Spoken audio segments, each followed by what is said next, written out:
नमस्कार दोस्तों, स्वागत है आपका 100% इंग्लिश के यूट्यूब चैनल पर। दोस्तों, आज की इस वीडियो में हम 20th सेंचुरी नॉवल को पूरी तरीके से डिकोड करेंगे बहुत ही शॉर्ट में। हम हर एक टेक्स्ट की समरी देखेंगे और साथ में देखेंगे most expected question based on our previous year question. Video काफी इंसाइटफुल और डिटेल्ड होने वाला है। मिलता हूँ आपसे वीडियो के एंड में। देखिए, ये पेपर सिर्फ कहानियां लिखने का नहीं है। If you want an A plus grade और या फिर 8 या 9 CGPA, you need to understand the shift. Victorian जमाने की स्टेबिलिटी से मॉडर्निस्ट कियोस तक का सफर है इस सिलेबस में। हमारे पास तीन जायंट्स हैं। जोसेफ कॉनरेड का हार्ट ऑफ डार्कनेस जो एम्पायर की पोल खोलता है, डीएच लॉरेंस का Sons and Lovers, Virginia Woolf का मैसेज डालोगे। सबसे पहले बात करते हैं हार्ट ऑफ डार्कनेस की। समरी तो सबको पता है। मार्लो एक सेलर है, कॉन्गो रिवर पर ट्रेवल करता है टू मीट मिस्टर कर्ट्स। कर्ट्स कंपनी का बेस्ट एजेंट है जो बहुत आइवरी कलेक्ट करी है जिसने। बट जंगल में वो पागल हो चुका है। He has become a god to the locals. लेकिन एग्जाम में समरी मत लिखना, मतलब सिर्फ समरी मत लिखना, एग्जामिनर बोर हो जाएगा। आपको फोकस करना है थीम्स पर। थीम नंबर 1 है इसमें इंपीरियलिज्म वर्सेस एफिशिएंसी का। कॉनरेड दिखाते हैं कि बेल्जियम का सिविलाइजिंग मिशन एक ढकोसला था। मार्लो कहता है कि it's just a robbery with violence. आपको याद होगा वो ग्रोव ऑफ डेथ वाला सीन, जहां वर्कर्स पेड़ के नीचे मर रहे हैं। वो सीन इंपीरियलिज्म का असली चेहरा है। The big debate is it racist. यहाँ आता है आपका ए ग्रेड पॉइंट। शिनुआ अशेबे का नाम आपने सुना ही होगा। उन्होंने 1977 में एक लेक्चर दिया था, एन इमेज ऑफ अफ्रीका। वो कहते हैं कॉनरेड एक ब्लडी रेसिस्ट है। Why? क्योंकि उन्होंने अफ्रीका को सिर्फ एक बैकड्रॉप बनाया। अफ्रीकन को क्रिटिसाइज करते हुए उन्होंने एकदम बैकड्रॉप में दिखाया। उन्होंने उन्हें कोई लैंग्वेज भी नहीं दी। बट वेट, एडवर्ड सेड, एक और क्रिटिक है ये, कहते हैं कि कॉनरेड अपने टाइम का प्रोडक्ट था। वो एम्पायर के बाहर नहीं देख सकता था, पर एम्पायर के अंदर का खर्चा जरूर देख पाया। इससे कहते हैं द टू विजन्स। जब भी कॉनरेड पर आंसर लिखो तो आशेबे और सेड का नाम ड्रॉप करना मत भूलना। लिखो while Aishebe accuses Conrad for dehumanization, said argues he exposes the hollowness of imperial machinery. Next up is DH Lawrence का सन्स एंड लवर्स। ये एक ऑटोबायोग्राफिकल नॉवल है। इसमें हीरो पॉल मोरेल है। कहानी सिंपल है। एक वर्किंग क्लास फादर और मिडिल क्लास मदर की लड़ाई हुई है और लड़ाई में पिस जाते हैं उनके बच्चे।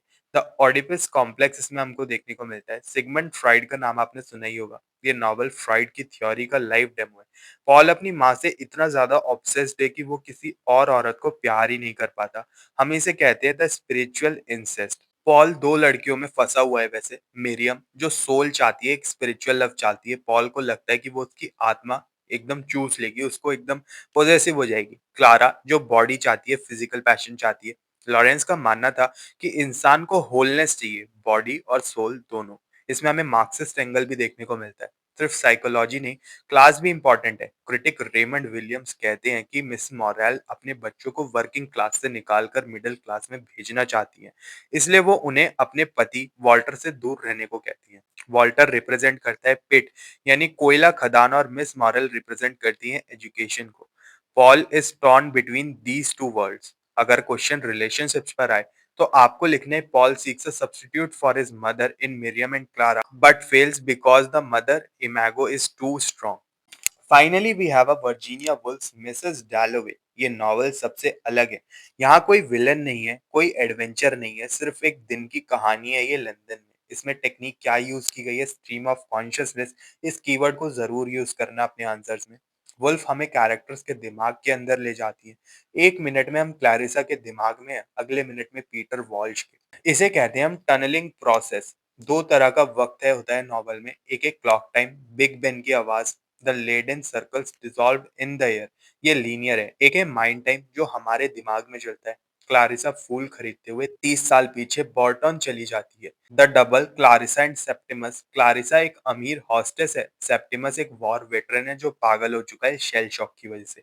ये दोनों कभी नहीं मिलते, बट वॉल्फ कहती है they are doubles. Septimus suicide कर लेता है क्योंकि सोसाइटी, जैसे कि डॉक्टर ब्रैडशॉ, उसे फोर्स कर रहे हैं कि वो नॉर्मल हो जाए। जब क्लारिसा को पार्टी में ये पता चलता है, she doesn't feel sad, she thinks death was defiance. उसको लगता है सेप्टिमस ने अपनी सोल बचा ली मर के, जो क्लारिसा ने खो दी रिचर्ड से शादी करके।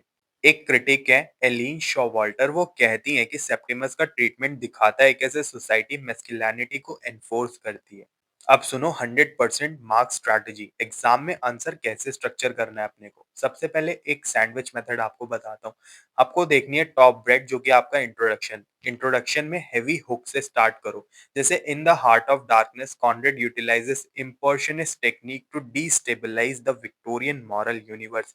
इससे लगेगा यार ये तो लिटरेचर का बहुत ही बेहतरीन स्टूडेंट है। बीच में जो फीलिंग है आपकी वो है आपका क्रिटिकल एविडेंस। बॉडी पैराग्राफ्स में क्रिटिक्स को कोट करो, सिर्फ कहानी मत सुनाओ।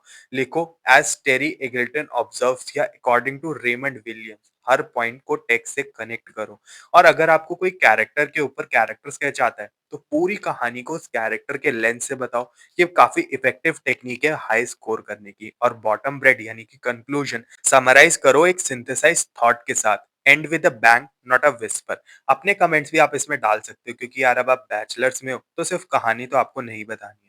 दोस्तों अगर आपने आशिबे जैसे क्रिटिक्स के आर्ग्यूमेंट्स को अपने आंसर्स में मेंशन कर दिया तो डीयू का एग्जामिनर तो इम्प्रेस होकर नंबर देगा ही।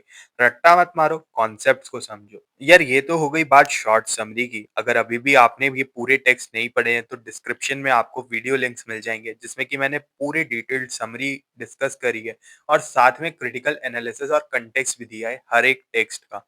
तो दोस्तों ये था 20th सेंचुरी नॉवल का पूरा डाइसेक्शन। हमने हर एक टेक्स्ट को देखा, साथ ही देखे कौन से ऐसे मोस्ट इंपॉर्टेंट क्वेश्चंस है जो आपको इस बार 2025 एग्जाम में देखने को मिल सकते हैं। अगर आपको ये वीडियो पसंद आया हो तो इसको लाइक और शेयर जरूर करें। और अगर अभी भी आपको अपने आंसर्स लिखने में दिक्कत होती है तो चेक करें hack your question paper, link is in description. मिलते हैं फिर अपने नेक्स्ट वीडियो में, तब तक के लिए happy studying and best of luck for your upcoming examinations.